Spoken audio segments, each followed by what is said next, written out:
नमस्ते मित्रों। जय माँ काली, जय माँ भवानी। मित्रों, अभी तक हम लोग रामचरितमानस जी के 3 श्लोक के बारे में जान चुके हैं। उनके रहस्य, उसमें छुपे हुए सीख को समझ चुके हैं। अब हम चौथे श्लोक के बारे में जानेंगे, उस पर चर्चा करेंगे और स्वामी जी के उस श्लोक में छुपा हुए सीख को भी सीखेंगे। चलिए आरंभ करते हैं। वो श्लोक इस प्रकार है। ओम श्री गणेशाय नमः। ओम श्री रामचंद्राय नमः। सीताराम गुणग्राम पुण्यारण्य विहारिणो वंदे विशुद्ध विज्ञान कवीश्वरं कपीश्वरो।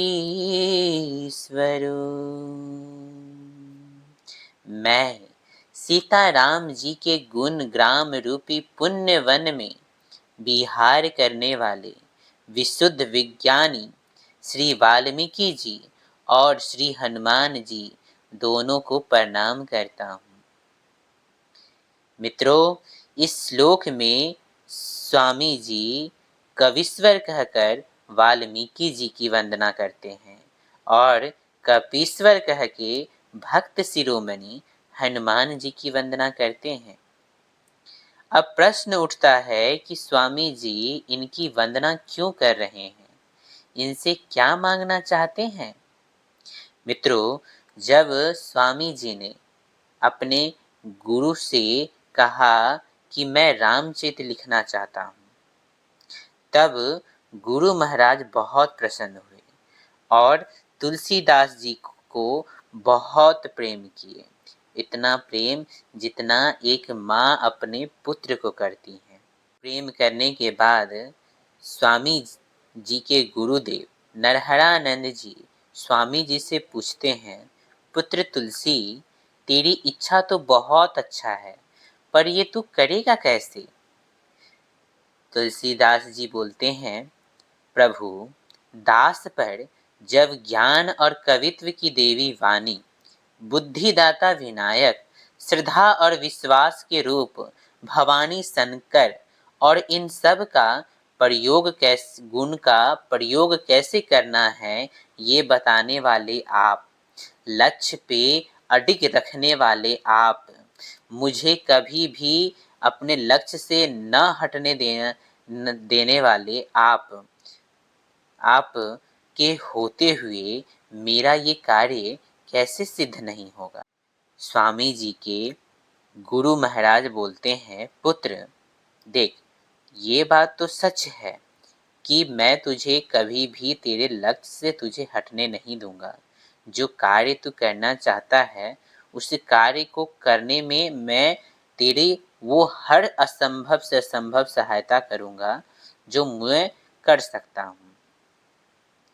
परंतु पुत्र, बहुत सारे गुण हो जाने पर भी तू जो कार्य करना चाहता है, उस कार्य करने का अनुभव, भाव कहाँ से आए लेगा। तो स्वामी जी बोले, तो गुरु महाराज जी आप ही बताइए कि मैं अब किनकी शरण ग्रहण करूं। तब गुरु महाराज ने बताया, पुत्र, रामचरित को सुंदर काव्य रूप में लिखने वाले 2 महान पुरुष हुए हैं। पहले आदि कवि महर्षि वाल्मीकि जी, जिन्होंने श्रीमद् वाल्मीकि रामायण की रचना की। दूसरे हनुमान जी, जिन्होंने स्वयं राम जी के कृपा से राम जी के लीलाओं का दर्शन करते हुए हनुमान नाटक लिखा, जिसमें वो राम जी के लीलाओं का बहुत सुंदर तरीके से वर्णन करते हैं। कहा जाता है कि उनके उन हनुमान नाटक से वाल्मीकि जी को घबराहट हो गया, जिसके कारण वाल्मीकि जी वो सारा हनुमान नाटक जो हनुमान जी ने नाखूनों से पत्थरों पर लिखा था, उसे नदी में बहा दिए थे। देखिए मित्रों, यहाँ एक बहुत बड़ी सीख छुपी है। क्या, वो जानिए। सिर्फ ज्ञान होना काफी नहीं है, अनुभव भी जरूरी है। गुरु महाराज ने स्वामी जी से कहा, तू वाल्मीकि जी और हनुमान जी के शरण में जा, वहीं तुझे सिखाएंगे कि ज्ञान का प्रयोग कैसे करना है। क्योंकि मित्रों, जो कार्य पहले कर चुके होते हैं वही हमें सही तरीका सिखाते हैं कि हमें कार्य कैसे करना चाहिए, किन सावधानियों को बरतना चाहिए, कहाँ हम गलती कर बैठते हैं, कहाँ हमें गलतियों से बचना चाहिए। मित्रों, ये बात जीवन के हर कार्य में लागू होती है। सिर्फ किताब पढ़ने से काम नहीं चलता, अभ्यास भी जरूरी होता है। देख, इसके बाद गुरु महाराज जी स्वामी जी को लेकर वाल्मीकि जी और हनुमान जी के पास पहुंचे और उनसे कहा, हे प्रभु, मेरा तुलसी रामचरितमानस लिखना चाहता है, इस पर कृपा कीजिए और इसे योग्य बनाइए। गुरुदेव के वचन सुनकर और गुरु कृपा प्राप्त स्वामी जी को देखकर वाल्मीकि जी और हनुमान जी उन्हें स्वीकार कर लेते हैं। क्योंकि मित्रों, गुरु कृपा प्राप्त व्यक्ति ही किसी बड़े कार्य करने के योग्य बनता है, और जिस पर गुरु की कृपा होती है उस पर सब कृपा करते हैं। जिसे गुरु अपना लेते हैं उन्हें कोई नहीं ठुकराते, भगवान भी नहीं। अब इस श्लोक की 3 सबसे बड़ी सीख है, ध्यान से सुनिए। पहला सीख, सिर्फ ज्ञान लेने से काम नहीं चलता, अनुभव प्राप्त करना भी जरूरी होता है, जिसे कहा जाता है एक्सपीरियंस, जिसकी पूछ तीनों त्रिलोकी में है।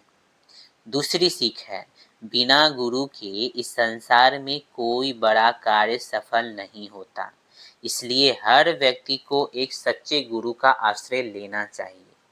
तीसरी सीख, जो गुरु की शरण में रहता है उस पर भगवान की कृपा होती है, और जो गुरु की शरण में नहीं है, जो गुरु के कहने में नहीं है, वो भगवान का क्या होगा, वो तो मात्र ढोंग कर रहा है। तो मित्रों, यही कारण है कि स्वामी जी ने इस चौथे श्लोक में वाल्मीकि जी और हनुमान जी की वंदना कर रहे हैं। क्यों? क्योंकि अब उनको जो जरूरत है वो वाल्मीकि जी और हनुमान जी की है। अब उनको, स्वामी जी को हनुमान जी और वाल्मीकि जी से सीखना है कि उन्हें रामचरितमानस कैसे लिखना है।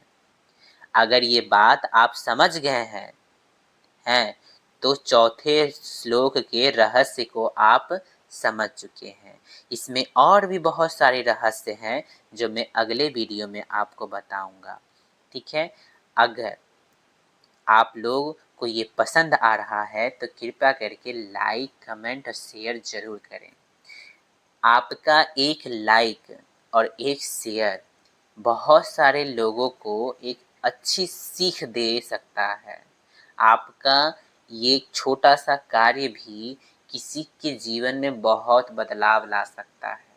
कौन जानता है कौन सी ज्ञान की बातें कब किसके जीवन में काम आ जाए। अगर आपको लगता है कि मेरी ये जानकारी आपके काम की है, आपके लिए, आपके परिजनों के योग्य है, आपके बच्चों के योग्य है, तो कृपया इसे शेयर, लाइक, कमेंट जरूर करें। आज के लिए इतना ही। जय माँ काली, जय माँ भवानी।